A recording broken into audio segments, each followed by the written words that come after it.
Welcome to the Content Podcast, Conversations with Silicon Valley's Creatives.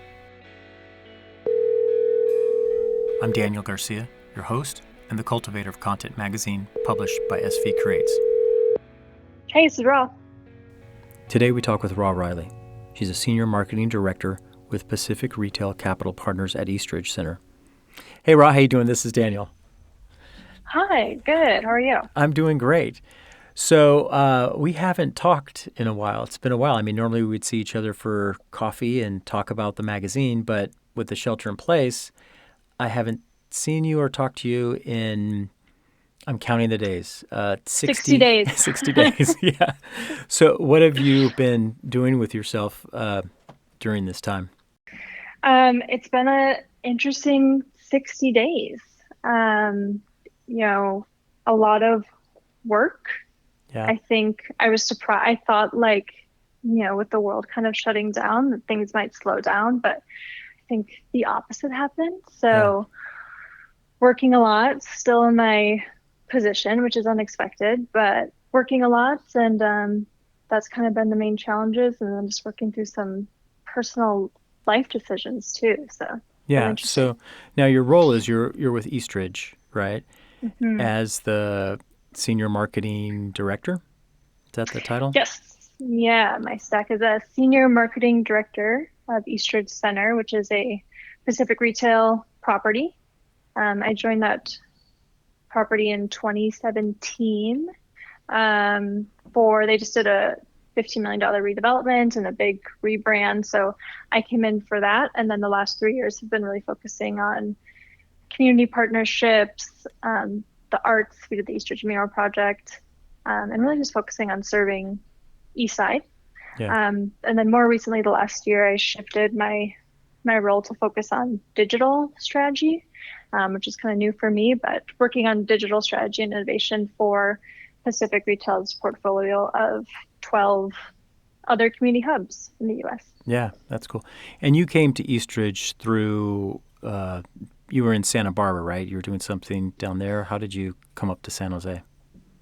Yeah, I moved to Santa Barbara from Minneapolis. I was working in Santa Barbara for a few years doing freelance work, graphic design, event planning. I was the art director at a Life and Style magazine down there. And so while I was freelancing, I did an event for a property in Santa Barbara called Paseo Nuevo. They're also owned by Pacific Retail, who owns Eastridge. So I did that event. They hired me full time, and then 18 months later, they moved me up to Eastridge. So that was 2017. It'll be June 19th will be 3 years to the day. Oh, June 19th. I guess that was the start date. Yeah. Mm-hmm. And then, so then you kind of were brought up or to be a part of the team to kind of transition the mall from just being a place of retail, but to be more of kind of like a community center. So you guys made some changes and you were a part of that. What's some of those things that you did? And what was the philosophy behind that? Yeah. So, Eastridge has been, long before our time, I think has really been a community hub. It's, next year will be our 50th anniversary in East San Jose. So it truly is just kind of the gathering place for Eastside. And I think when Pacific Retail purchased it and when I came in, we recognized that strength. So we really just focused on maximizing that. So I think it happened in a couple of ways. We launched the Eastridge Mural Project, which now has 25,000 square feet of public art painted by California artists, local artists. And then we really focused on our community programming. So just really accessible, free programming throughout the center, including open mic nights and dance and music performances. A lot of, festivals in the parking lot to celebrate New Year's and Harvest Festival and all that. So yeah, you guys brought dance and yoga and pets and everything like into the mall, right? To kind of bring people in.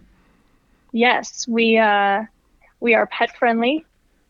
So we had Yappy Hour every month. Super family friendly. A lot of the investment that happened with the redevelopment was for family amenities. So new play area, new family lounges, just to make it easier for people to hang out and be there. Yeah. So then with the shelter in place, of course, the mall is completely shut down. So what has that been like for your team in dealing with, a community hub that no one's able to go to? Right. Like I said, I thought it would slow down. I think the opposite happened, and that's just because we are communicating a ton. We Yeah. have 150 businesses. Over 50% of those are actually locally owned franchises, small businesses, so people who live and work in the South Bay. And um, our focus has really been getting them resources. So information on, financial business resources, grants. Silicon Valley organization has put up a ton of just information and webinars. So Yeah. for us, we set up a web page to kind of house all that information for our tenants. And then we're sending weekly emails, weekly texts, reminders on grant deadlines, loan deadlines, Yeah. and then a lot of one-on-one conversations. And so And since then and on, then with being part of the marketing team, you're not necessarily part of the management that's looking to collect the check. So you don't necessarily know, or do you know, what does that mean for these small businesses if they have two months with being shut down, 2 months with being shut down? Is their back rent still due or anything? Do you know kind of like those logistics? I'm just curious. yeah, I'm not involved at all in the rent collection. I'm Yeah. involved in making sure we're giving them all the tools and resources, communication we can. Yeah. I do know, I mean, we are all in this together, and it is absolutely in the best interest of the center for all of our tenants to succeed. Yeah. So we are working one-on-one with everyone, whether that's rent relief or whatever that looks like. Yeah. We're not kicking anybody out by any means. Yeah. Not yet. No, hopefully never. So Hopefully never. So now I know you've told me this before that it was never your plan because now it's going to be 3 years in June, you said, but it was never your plan to stick around here for that long. I know because we've talked to each other quite a few times, Hmm. but you always you want to travel and you want to do a lot of stuff. So you had put in your notice actually with Eastridge. But that all kind of changed. What was kind of like the scenario that happened with that? Yeah, it was wild. I had resigned and done everything besides submit the formal whatever resignation letter. Hmm. But the position had been posted. We were accepting resumes. I'd actually moved out of my apartment when the lease ended on March 8th, which Yeah. I mean that timeline just like shows you Yeah. how quick this all flipped. But so March 8th, I had sold everything, but a suitcase of clothes. I had moved out and was just staying with friends to kind of wrap up my work. I was planning on moving back to Minneapolis area where I'm from. Yeah. And March 13th, I was on a conference call, a national call to announce my resignation. And we were talking coronavirus. It's March Yeah. 13th. So like 20 minutes in, I text my boss. I was like, let's not announce. Yeah. This just doesn't feel like the right time. Yeah. And then 3 days later, we got the shelter in place and Yeah. started closing all of our centers. So yeah, right now I would be not living here. I would actually be getting ready for a trip abroad. Yeah. My flight would leave next week. Oh, wow. So now that is completely because you were going to do what's it called? The program, the work abroad program. What was it? Hmm. Yeah, I mean, this is like a paid. I already paid for it, so Oh, wow. it was remote year. It's called remote year. Okay. And so it'd be a 4-month trip to Southeast Asia. I'd be doing Vietnam was my first country, so Oh, cool. Vietnam, Thailand, Japan, Malaysia. I'd have Oh, wow. turned 30 in Bali, so Oh, cool. it's wild. Yeah. So that's completely postponed indefinitely. We're saying paused, Paused. short term paused. Is that to help your own mental health that you're just It saying is. paused? Rather, I mean, I feel like they're doing pretty well. It's kind of a matter if they'll let someone in from the States and from California into their country. So, yeah, but I mean, absolutely planning on taking the trip. If it happens this year or next year, we'll yeah, it's on see how it pause. plans out. Yeah, Hmm. yeah. So, okay, so you had these plans, and it all kind of changed? So you're not going on this for a while, and you're staying here with Eastridge and or Pacific Realtor, and they're, is that right? Pacific Realtor? Pacific Retail. Pa- Retail. Pacific Retail. Mm-hmm. So, and they let you stay on. That's because you're talented and they appreciate you, I'm sure. And so, what's been going on with you kind of like on a personal level with this? I mean, that's a little bit of like your plan. And I know you've mentioned many times that you're a planner. I know you do morning journals. And so, you were planning this trip for a while. You're planning, even, I remember you were talking about you wanting to put in your resignation. That was like a year process of you mulling that back and forth. Really? Um, so you finally pull the trigger to make that happen, and then in the time you text message. So what was going on? Joke's on me. Well, I don't know. What have you learned out of that? What's kind of what's been your personal, emotional, spiritual, mental journey with these kind of things happening? Yeah. Well, I'm a professional planner, which is why I'm at coffee shops all the time and Right. in a planner. But yeah, I could not have planned to navigate this. Yeah. And I think this pandemic has made really clear that like no amount of sticky notes or spreadsheets will truly remove the uncertainty. Yeah. Yeah. So it's really expedited, that feeling. I do want to acknowledge and just be really responsible with this conversation that I am very, very privileged to have kept my job, Yeah. worked from home full time, stayed healthy. Yeah. Those things were really in a lot of ways out of my control and certainly out of the control of millions of our neighbors. So I just want to acknowledge that's been my experience. Yeah. So with being safe and all the things that come with that, this pandemic has been an experience that produced some positive results. Yeah. Certainly challenging, but kind of like I like the quiet that's happened and kind of the need to and space to process. So even though all my plans chopped out from under me, there's been some good news and there's been good change. Yeah. So for me, I really struggle with perfectionism planning. Sure. It's like it sounds like a fake weakness that you use in a job interview, but Yeah. it's really like, especially in the last year, it's just kind of shown up as a barrier for me to take action and just be decisive and like put work out there. Yeah. So Or you say like, because are you kind of like the perfectionism? Are you like really concerned of like making the wrong decision or not doing it completely perfectly? So then therefore you kind of get stuck. Is that kind of what you're saying? yeah, I think like I know, maybe it's just the bar is too high. Like if the font is wrong, Yeah. we got to kill the whole project. It's just Sure. like, so I've just been trying to like embrace kind of messy middle and just kind of putting stuff out there. Yeah. I've been doing a lot of Brene Brown reading, a lot of On Being, the podcast.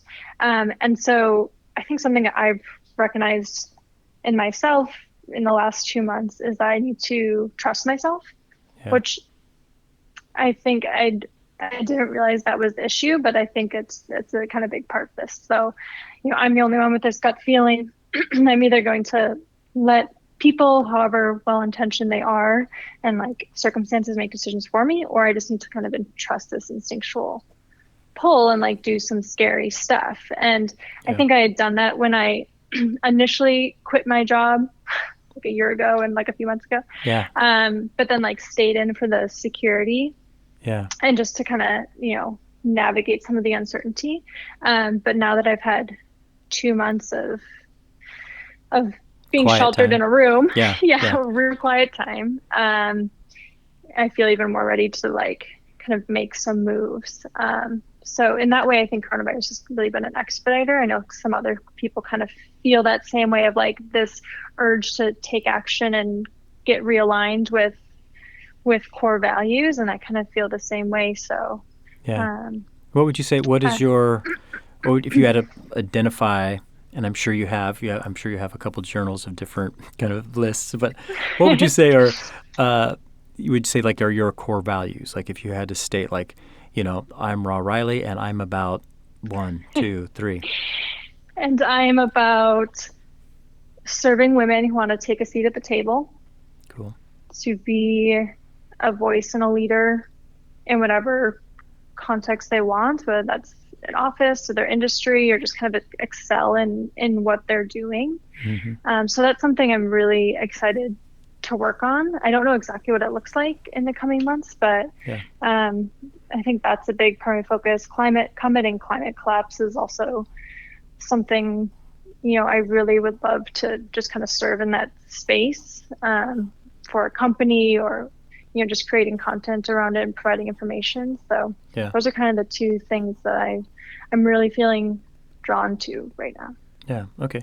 So then in June, you said June 19th. No, that's your anniversary date. But June when 19th. then, so you've actually now have put in your notice. Have you made the official? I have, Okay. yeah.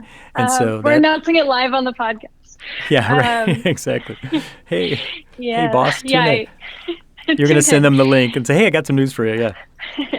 No. Exactly. So you've actually, so you are, there is a deadline for the Eastridge gig. It is. Yeah, I gave myself a deadline. So my resignation is actually June 19th as well. Very Okay. poetic. Oh, 3 years. to the day. To Very, the that's day. that's like a perfectionist. It is. Can't escape it. Yeah. And then and what are you going to do? Where so that goes and then you're going to hop on a plane back to Minneapolis or what's the plan and what's the income? The plan is to, yeah, hop in my Camry. Oh, Luckily, I got rid of everything already. So hop in my Camry, do a cross country drive yeah. to Minneapolis area. My family is there, so it's been 7 years since I was living around my sister and my family. So it'll be nice to get back to Yeah. those roots and like have that different kind of support network. Yeah. And so that's my plan through the summer. I'm planning on staying there through September.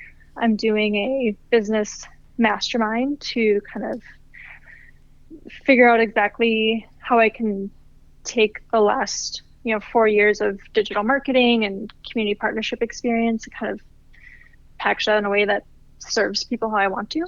Yeah. Um, so yeah, it'll be a different kind of quiet Yeah. for the next few months working on that.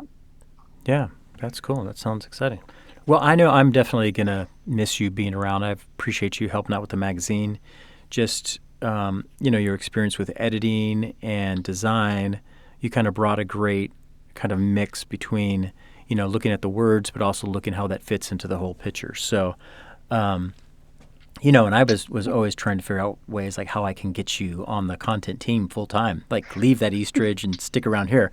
But you always wanted to move on to get your travel Joneses going. So that's cool.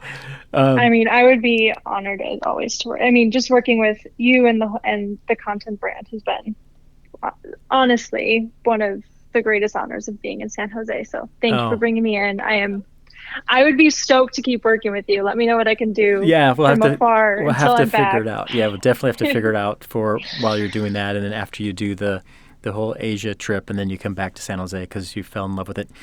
Um, so okay, so I wanted to talk to you too just a little bit about. I mean, because you've dabbled in communications, and especially in this digital age, and then you're working with a big brand that's like trying to make really kind of shift what they're doing.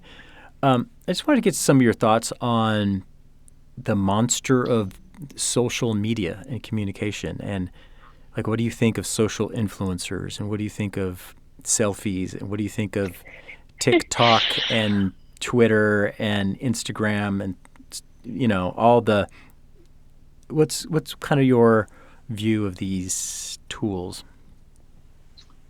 It's a big question. Uh, I think being in Silicon Valley, we have an even higher awareness of this because we know where the algorithms are coming from. Yeah. Um, so for me, I mean, I see both sides of it, and I think, like, personally, my perspective is always very optimistic. So we're living in a time where people have a platform for the first time ever. Like if you have access to internet, Yeah. you have access to information, you have an opportunity to have a voice, whatever that means, if it's putting out your own work or connecting with people or like making other people aware of a crisis that's happening. Like Yeah. social media and those platforms are so powerful for that. And I think we're better off in the way that it just like lets people connect without regard to geography. Yeah. Because forever, like we were so limited by that. And so I think social media has a way to just kind of break down barriers. And I see this in Gen Z is like bullying is not cool anymore. Like being different is cool. And like being from all over the world and having different perspectives and cultural traditions and dance, like that is kind of the direction we're heading. To just have empathy and like to be open and be like this global citizen. And Yeah. so I think social media has done that for us, and I like don't want to discount that. At the same time, like it's scary. I mean, the algorithm can be scary. Yeah. And the Times just had a great podcast on this too, called Rabbit Hole, that talks about kind of the algorithm and like putting people into Yeah. their Categories. bubbles of interest. Yeah. Yeah. Yeah. And so I think, and in some ways, coronavirus has, I think, made businesses in general think about their ethics more. And so I think that's just a shift that we really need to hold these big tech companies accountable for is how are you changing how these platforms run so that that doesn't happen. So people aren't in categories, are not getting sucked into these rabbit holes that, aren't best for humanity. And it's tricky, it's complicated, but I think we as the people need to hold them accountable and keep having a voice. Yeah. Yeah. It is interesting just how, like I think so many things start with these great ideas of how it's going to help culture and society. Even like the algorithms too, like, hey, this is great. We can help connect to customers. We can help people see that, like for me, getting the feed, like this photo item is on sale this week at B&H Photo, whatever it might be. But at the same time, the downside of that, of how it kind of like pushes the commercialism, how it also makes you hungry and builds your appetite for things that you don't have that you think you need. And even, like the selfie kind of, the influencer picture of being in the hotel and eating the fine food, and then makes other people feel insecure that they're not doing that. So it is kind of that downside, Yeah, I mean, I do feel like we had that. I mean, think about the 1950s housewife. Like the advertisements we were seeing then before the internet existed. I mean, that's an advertising problem, I feel, more than social media. The scale is hugely different now, obviously. You have more of those images, but I think you also have an opportunity to push back as the consumer, which previously really didn't exist. Like if you owned the media channels, you had the say on what showed up on them. At least now the consumer has a voice in pushing back. Yeah. So, but then, as someone who's doing, the social media and doing the marketing for a company and even over the brand for, I think you said, national level, but then you don't post really a lot on your own personal. What's the deal? Yeah, what's the deal? I was trying to think of like a nice way to, make it sound all podcastable. What's with that? Yeah, what's up with that? Yeah, I think part of it is I'm on digital all the time. Yeah. Running our social media, running our email. That's enough for me. Like I don't need to be on my own platform. I think why I don't post, for me, like I feel like I wanted to be a blogger. That was just like, I mean, that was, I think 4 years ago. It's just like, quit your job, be a blogger. Right. And to me, like I love writing. I kid you not, 80,000 photos in my phone. Like I love Yeah. taking Yeah. photos and writing. So it makes sense that I would like want to participate in this. But Yeah. um I don't know. I don't necessarily just like taking photos of myself and putting it out there. That's like not Yeah. where I want, like that's just not my jam. I don't know, maybe I'm just more of a private person that like I don't live stream my thoughts. So like Right. to put something online and publish it, especially when I'm coming out of the magazine world, like Yeah. a lot of thought goes into like what you print. And even though digital is so easy to publish, you're still kind of putting it out there. And then so I'm just, Yeah. it's not something I've just like jumped into a lot.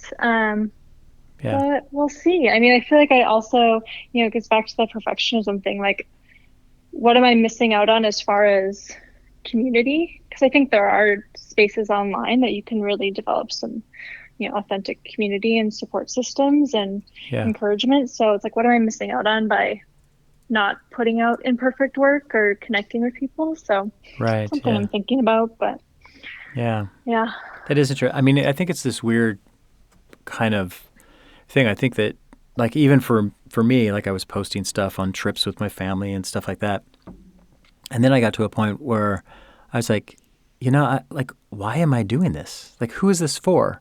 You know, um, it was like, I'm just doing this to show people that I'm doing that, or I'm really enjoying this totally. experience. So I have like way more, like you. I have tons of photos in my phone now, and even on my camera that I'm not doing anything with. And then I thought, like, it's would be the best thing really is for to me to make little photo albums here for my family Mm, rather than posting yeah, them up online. It's like, who am I trying to impress? Who am I trying to be? But at the same time, I think that there's other people that's part of their communication. That's authentically who they are, is that hmm, they want to share, and that's to help the community. And then also I think there's the kind of scary characters who want to share because they want to be noticed, right? And so that's this right. weird kind of social media world that we're in. Yeah, and the why is so important. And Yeah. I think we're getting to that point of asking that question, and that's why, and it's easy to write off influencers that they just want the attention, and it is 100% true that that's what some people need, so that's how they choose to do it. But Yeah. yeah, I think asking that why is like, are we being intentional with what we're putting out there and the work we're doing is such a good question to ask. And um, yeah, I think for me, like so I'm on Instagram. I barely post at all. It's a private account, but my grandma's made Instagram accounts. Like they don't post anything on their own, but they just like made accounts to like see my To stuff. So watch. it's Yeah. like, yeah, and so it's like, okay, what am what am I taking away from them by like not being willing to be open Yeah. I'd and like to share? share it with. Yeah. Yeah. So that's been something I'm dealing with too. Yeah, that is that community. I mean, it is social media. The idea is that it's a way to communicate with other people and connect. So let's talk about Rah Riley 5 years from now. Ooh, What what is she doing? she's hopefully already been to Southeast Asia for a few months. Yeah, I hope so too, because if not, that means this Corona thing has lasted longer. So, okay, she's already done Southeast Asia because that's just a year program. hmm Or is it a year or hmm 6? It can be 4 months to 12 months, but yeah, So actually, like before we 12 months go to into 12. I'll let you have time to think in the back of your head. Tell us a little about that program. What is it through? So if other people might be interested in it. For sure. I mean, I haven't done it yet, but I'm really excited about it. It's called Remote Ear. It's a program that you are traveling with a group of other quote unquote digital nomads, people who can work from anywhere off their Yeah. laptops. And you stay with that Um, group for the most part. I mean, it's like a cohort. yeah, it's a cohort. There's like 30-ish people, I think, on each trip. The company Remote Year sets up all of your housing, all of your transportation logistics, your flights in between countries. You can go for 4 months, 6 months, or 12 months. So your housing, you have your own room or your own apartment. You just kind of are in the vicinity of all these other people, and then you have 24/7 access to co-working space. Like Does a everything you WeWork need, type thing. Yeah. right? When you know the time difference is 12 hours. Um, Yeah. you'll be doing conference calls in the middle of the night. So, Yeah. and I mean, it's almost become, to me, I'm kind of approaching it as a bit of a mastermind. You're kind of with all these other people who have interesting skill sets, and you're kind of just Yeah. living and traveling together. So, Yeah. yeah, that's that program. That's awesome. Okay. And so you've already concluded that in the future, and you're what is 5 year from now Raw doing? I kind of try not to plan because who knows? Yeah. Yeah. Um, I would love to have a business, kind of like I talked about, as far as just serving women and giving them the resources and the systems and kind of just information to excel at what they want to do. I would love to work with my sister. She's like the best person I know, and Cool. um, is has a is really just good in the career development and professional development field. So I'd love to collaborate with her on the business side. And the rest of it, I mean, I'd love to be in a position where I can live and work from everywhere. Yeah. I feel like I've been in this feeling, and maybe that's just from being a Midwestern expat, but like of belonging nowhere and everywhere. Like there's so much I want to go and see, and I don't want to like go on a trip for a week. I want to go for like 2 months. Yeah. So I'd love to just have some kind of role that I feel really aligned with my purpose, but also Yeah. making an income that allows me to roam roam the planet, roam the US. Yeah. So Yeah. So I guess if you are looking to develop more of kind of like a consulting, coaching type of business, you can do that from probably anywhere in the world, right? I can do that from anywhere. Yeah. And I think I'm just at a stage where it's like kind of getting incrementally more aligned. Yeah. I think the step one was kind of, putting all of my energy into this current role and like loving it, loving the community and like just getting so much out of it.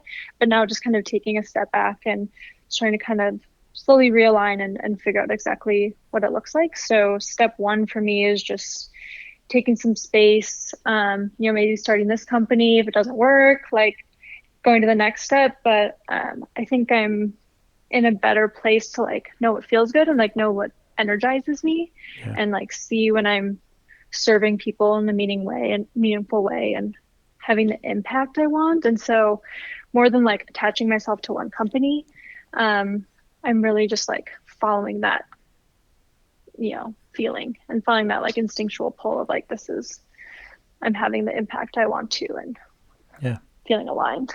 That's cool.